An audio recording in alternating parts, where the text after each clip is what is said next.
क्या आपने कभी सोचा है कि आप जो भी फैसला लेते हैं वह वास्तव में आपका फैसला होता भी है या नहीं? आप किसी इंसान से पहली बार मिलते हैं और कुछ ही सेकंड में आपके दिमाग में उसके बारे में एक राय बन जाती है। आप किसी चीज की कीमत सुनते हैं और अचानक आपको दूसरी कीमत महंगी या सस्ती लगने लगती है। आपको कोई पुरानी घटना बहुत अच्छी तरह याद आती है और आपको लगता है कि ऐसी घटनाएं अक्सर होती होंगी। आप किसी काम में लगातार 2 बार सफल होते हैं और आपको लगने लगता है कि अब आप उस काम में बहुत अच्छे हो चुके हैं। और कभी कभी आप किसी चीज को खोने से इतना डरते हैं कि उसे पाने की खुशी से भी ज्यादा बड़ी कीमत चुकाने को तैयार हो जाते हैं। इन सभी परिस्थितियों में एक चीज लगातार काम कर रही होती है, आपका दिमाग। हम अक्सर सोचते हैं कि इंसान एक रैशनल यानी तर्कसंगत प्राणी है। हम मानते हैं कि पहले हम सारी जानकारी इकट्ठी करते हैं, फिर उसका विश्लेषण करते हैं और उसके बाद सबसे सही फैसला लेते हैं। लेकिन मनोवैज्ञानिक डैनियल काहनमैन के काम ने इस धारणा को चुनौती दी। काहनमैन ने दिखाया कि इंसानी दिमाग कई बार पूरी तरह तर्क के आधार पर काम नहीं करता। हम अनिश्चित परिस्थितियों में अक्सर मानसिक शॉर्टकट्स का इस्तेमाल करते हैं। ये शॉर्टकट्स हमें तेजी से निर्णय लेने में मदद करते हैं, लेकिन कई बार यही शॉर्टकट्स हमें व्यवस्थित रूप से गलत निर्णयों की तरफ भी ले जाते हैं। इसी विचार को समझने के लिए काहनमैन ने सोचने के 2 तरीकों का एक प्रभावशाली मॉडल प्रस्तुत किया। इन्हें उन्होंने सिस्टम 1 और सिस्टम 2 के रूप में समझाया। सिस्टम 1 तेज है, यह ऑटोमैटिक है, यह बिना ज्यादा मेहनत के काम करता है।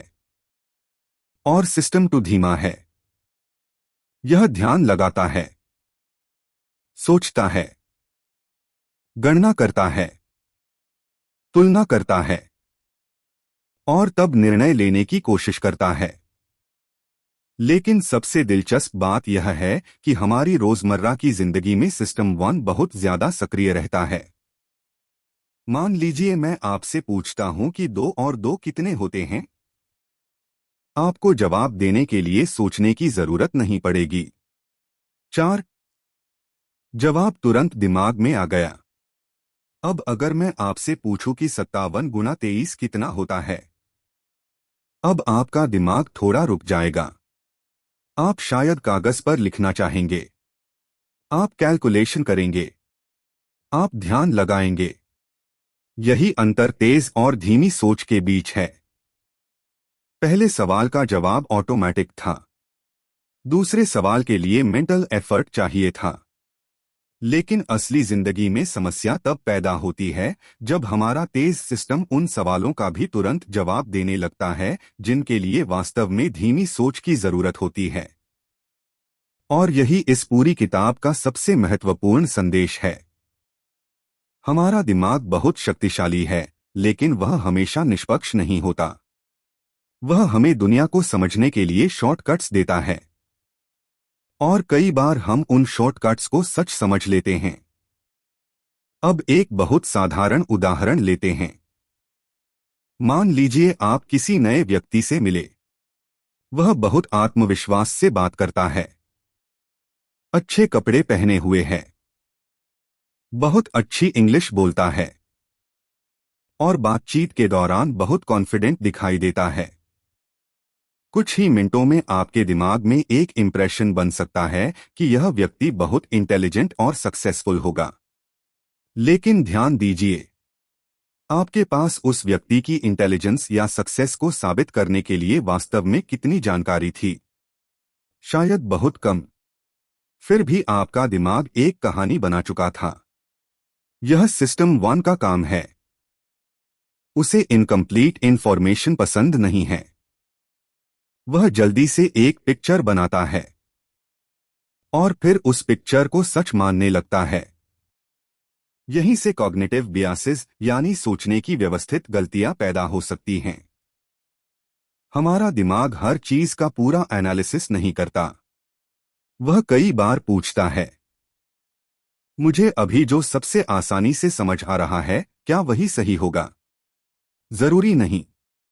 अब इस पूरी प्रक्रिया को समझने के लिए हमें एक बहुत महत्वपूर्ण कॉन्सेप्ट समझना होगा। इसे अवेलेबिलिटी ह्यूरिस्टिक कहा जाता है। सरल भाषा में इसका मतलब है कि जब हम किसी चीज की संभावना या फ्रिक्वेंसी का अंदाजा लगाते हैं तो हम अक्सर यह देखते हैं कि उस चीज के उदाहरण हमारे दिमाग में कितनी आसानी से आ रहे हैं। मान लीजिए आपने टीवी पर लगातार विमान दुर्घटनाओं की खबरें देखीं। अगले दिन कोई आपसे पूछता है कि विमान से यात्रा करना कितना सुरक्षित है। आपके दिमाग में दुर्घटना की तस्वीर तुरंत आ जाएगी। आपको लगेगा कि विमान दुर्घटनाएं बहुत आम हैं। लेकिन आपके व्यक्तिगत अनुभव में जो चीज बहुत आसानी से याद आ रही है वह जरूरी नहीं कि वास्तविक दुनिया में उतनी ही कॉमन हो। दिमाग के लिए अवेलेबिलिटी और प्रोबेबिलिटी एक ही चीज नहीं है। लेकिन सिस्टम वन कई बार दोनों को एक जैसा मान लेता है। यही कारण है कि हमारी सोच न्यूज, सोशल मीडिया, स्टोरीज और ड्रामेटिक घटनाओं से बहुत प्रभावित हो सकती है। जो चीज हमें ज्यादा दिखाई देती है वह हमें ज्यादा कॉमन लगने लगती है। अब एक और बहुत महत्वपूर्ण बायस समझिए, एंकरिंग। मान लीजिए किसी दुकान पर एक जैकेट की कीमत पहले 10,000 रुपये बताई जाती है। फिर दुकानदार कहता है कि आज यह केवल 6,000 में मिलेगी। अब 6,000 आपको शायद रीजनेबल लग सकता है। लेकिन अगर वही जैकेट शुरुआत से 4,000 की बताई जाती तो 6,000 आपको महंगी लग सकती थी। क्यों? क्योंकि पहली संख्या आपके दिमाग में एंकर बन गई। आपने अपने निर्णय का रेफरेंस पॉइंट उसी के आसपास बना लिया। यही एंकरिंग इफेक्ट है। और इसकी खास बात यह है कि हमें अक्सर पता भी नहीं चलता कि एंकर हमारे निर्णय को प्रभावित कर रहा है। नेगोशिएशन में इसका इस्तेमाल बहुत किया जाता है। सैलरी डिस्कशन में, प्रॉपर्टी में, कार खरीदने में, डिस्काउंट में, बिजनेस डील्स में और रोजमर्रा की छोटी छोटी खरीदारी में भी। अगर आपको पहले कोई बहुत बड़ी कीमत दिखाई जाती है तो बाद की कीमत कम लग सकती है। और अगर पहले बहुत कम कीमत दिखाई जाए तो वही बाद की कीमत महंगी लग सकती है। यानी कई बार हम किसी चीज का मूल्य अपने आप नहीं आंक रहे होते। हम उसकी तुलना उस पहली संख्या से कर रहे होते हैं जो हमारे सामने आई। अब सोचिए, अगर आपका दिमाग इतना आसानी से प्रभावित हो सकता है तो क्या इसका मतलब है कि हमें अपनी इंट्यूइशन पर भरोसा नहीं करना चाहिए? काहनमैन का संदेश इतना सरल नहीं है। इंट्यूइशन हमेशा गलत नहीं होती। कई परिस्थितियों में इंट्यूइशन बेहद शक्तिशाली हो सकती है। एक अनुभवी डॉक्टर किसी पेशेंट को देखकर कुछ महत्वपूर्ण संकेत जल्दी पकड़ सकता है। एक अनुभवी खिलाड़ी कुछ सेकंड में समझ सकता है कि सामने वाला क्या करने वाला है। एक अनुभवी ड्राइवर सड़क की स्थिति देखकर तुरंत खतरा पहचान सकता है। लेकिन इंट्यूइशन की रिलायबिलिटी इस बात पर निर्भर करती है कि जिस एनवायरनमेंट में इंट्यूइशन विकसित हुई है वह कितना प्रेडिक्टेबल है और व्यक्ति को उस एनवायरनमेंट में पर्याप्त प्रैक्टिस और फीडबैक मिला है या नहीं। यानी अनुभव हमेशा इंट्यूइशन को सही नहीं बनाता। सही फीडबैक के साथ किया गया अनुभव इंट्यूइशन को बेहतर बना सकता है। यह अंतर बहुत महत्वपूर्ण है। कई लोग कहते हैं कि मेरे पास 30 साल का एक्सपीरियंस है। लेकिन सवाल यह होना चाहिए कि उन 30 सालों में उन्होंने वास्तव में कितना सीखा? क्या उन्हें लगातार फीडबैक मिला? क्या उन्होंने अपनी गलतियों को पहचाना? क्या उन्होंने अपने प्रिडिक्शंस को रियलिटी से कंपेयर किया? अगर नहीं तो एक्सपीरियंस कभी कभी केवल कॉन्फिडेंस बढ़ाता है, एक्यूरेसी नहीं। और यहीं से हम पहुंचते हैं एक बहुत बड़े ह्यूमन बायस पर, ओवर कॉन्फिडेंस। हम इंसान अक्सर अपनी नॉलेज, अपनी एबिलिटी और अपने प्रिडिक्शंस पर जरूरत से ज्यादा भरोसा करते हैं। हमें लगता है कि हम दुनिया को जितना समझते हैं वास्तव में उससे कहीं ज्यादा समझते हैं। बिजनेस में कोई व्यक्ति सोच सकता है कि उसका नया बिजनेस बहुत सफल होगा। इन्वेस्टर सोच सकता है कि वह मार्केट को समझता है। स्टूडेंट सोच सकता है कि एग्जाम से एक रात पहले पढ़कर वह अच्छे मार्क्स ले आएगा। कोई व्यक्ति सोच सकता है कि अगले साल उसकी इनकम निश्चित रूप से बढ़ेगी। समस्या प्रेडिक्शन करने में नहीं है, समस्या सर्टेनिटी में है। हम अक्सर अनसर्टेन फ्यूचर को भी बहुत कॉन्फिडेंस के साथ डिस्क्राइब करते हैं। उसे एक साफ कहानी चाहिए, और जब पूरी जानकारी उपलब्ध नहीं होती तो सिस्टम वन गैप्स को भर देता है। वह एक कहानी बनाता है, फिर वही कहानी हमें सच जैसी लगने लगती है। इसे समझने के लिए एक और महत्वपूर्ण कॉन्सेप्ट है, what you see is all there is. यानी जो इंफॉर्मेशन आपके सामने मौजूद है, आपका दिमाग अक्सर उसी इंफॉर्मेशन के आधार पर एक पूरी कहानी बना देता है। मान लीजिए आपको किसी व्यक्ति के बारे में केवल इतना पता है कि वह एक बड़े शहर में रहता है, अच्छी नौकरी करता है और किताबें पढ़ता है। आप उसके बारे में बहुत कुछ अनुमान लगा सकते हैं।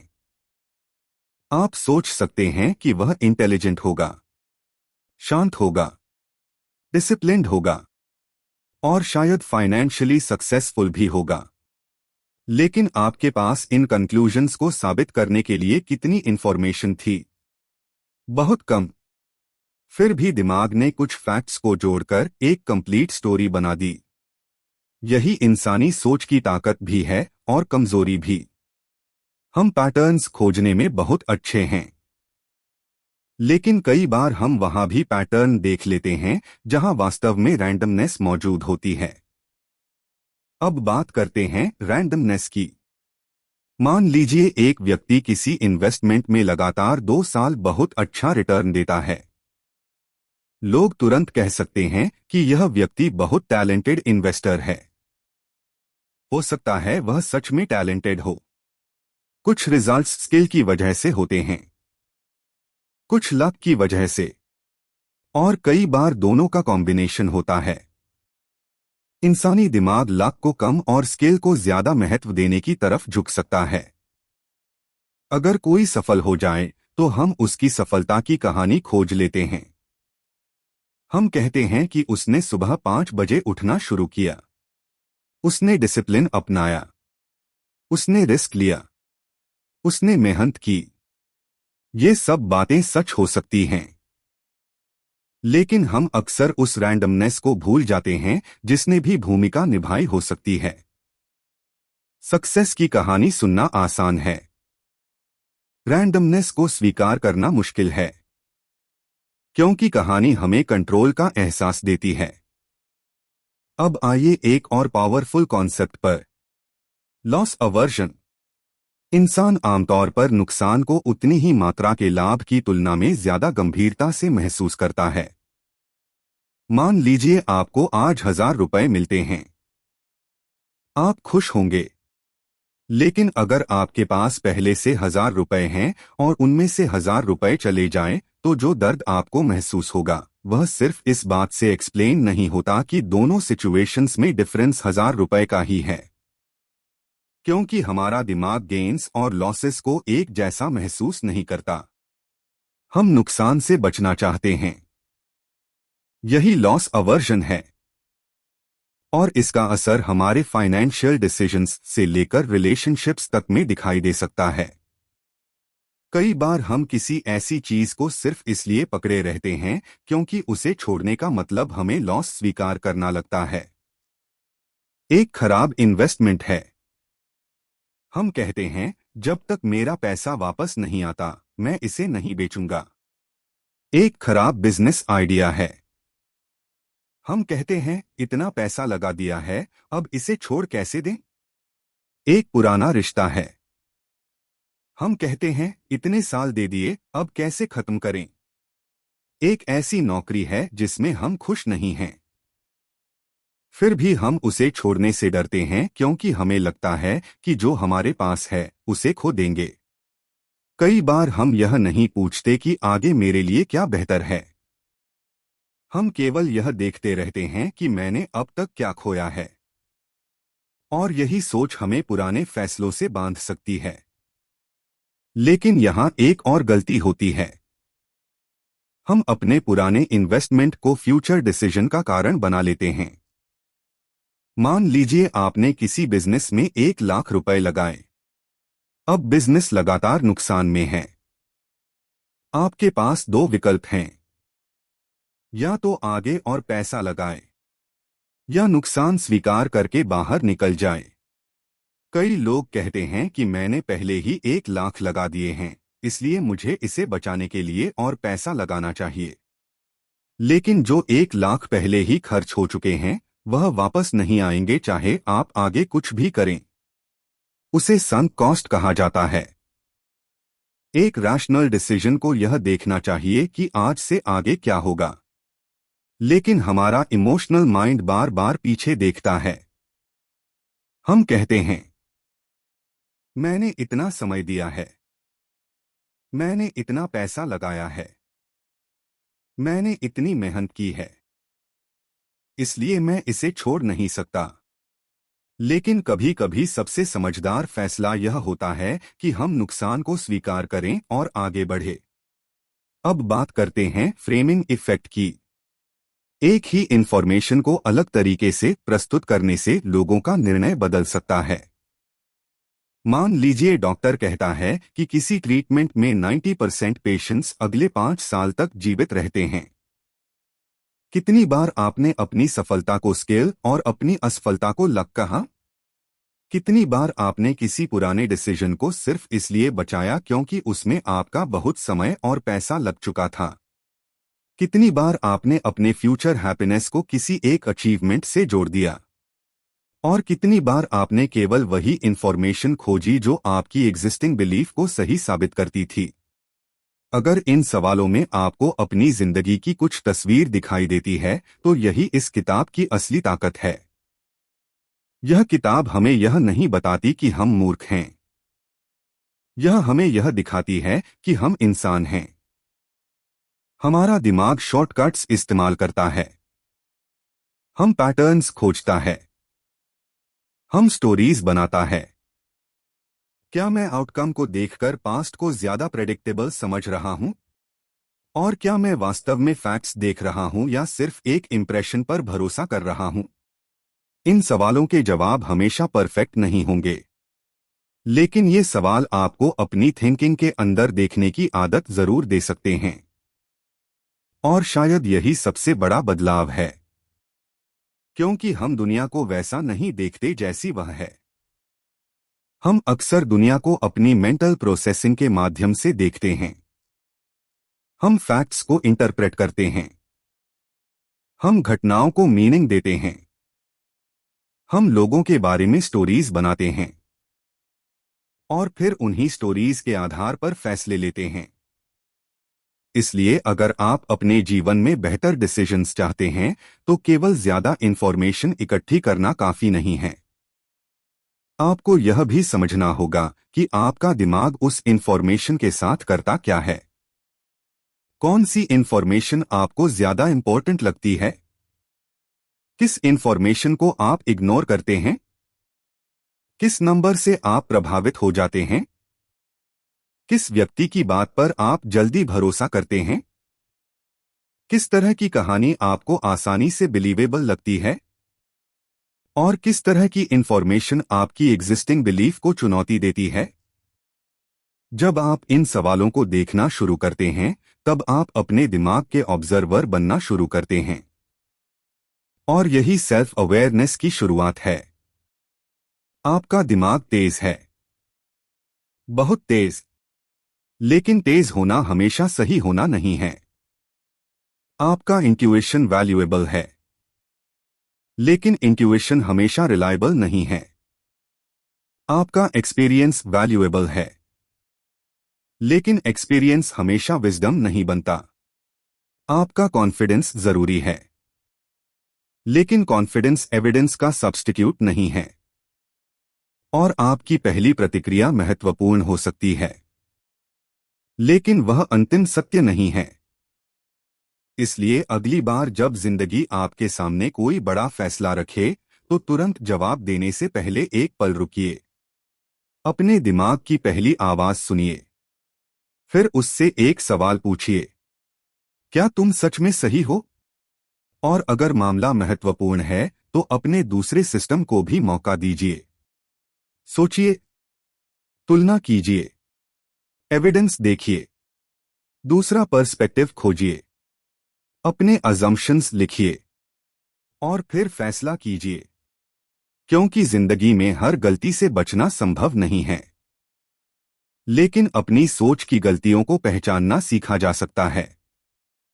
और शायद बेहतर जीवन का मतलब यही नहीं है कि हम हमेशा सही डिसीजंस लें।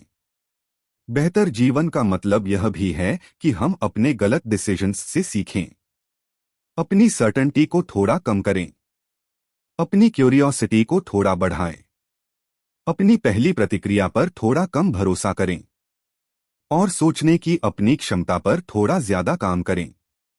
आखिर में एक बात याद रखिए, आपका दिमाग आपका सबसे पावरफुल टूल है, लेकिन किसी भी पावरफुल टूल की तरह उसे इस्तेमाल करने के तरीके को समझना जरूरी है। तेज सोचिए जब जिंदगी को तेजी चाहिए, धीरे सोचिए जब फैसला महत्वपूर्ण हो, और सबसे जरूरी बात, जब आपको लगे कि आपको सब कुछ पता है तब शायद वहीं से सीखना शुरू कीजिए। क्योंकि कई बार सबसे बड़ी गलती गलत जवाब देना नहीं होती, सबसे बड़ी गलती यह मान लेना होती है कि हमारा पहला जवाब ही सही है।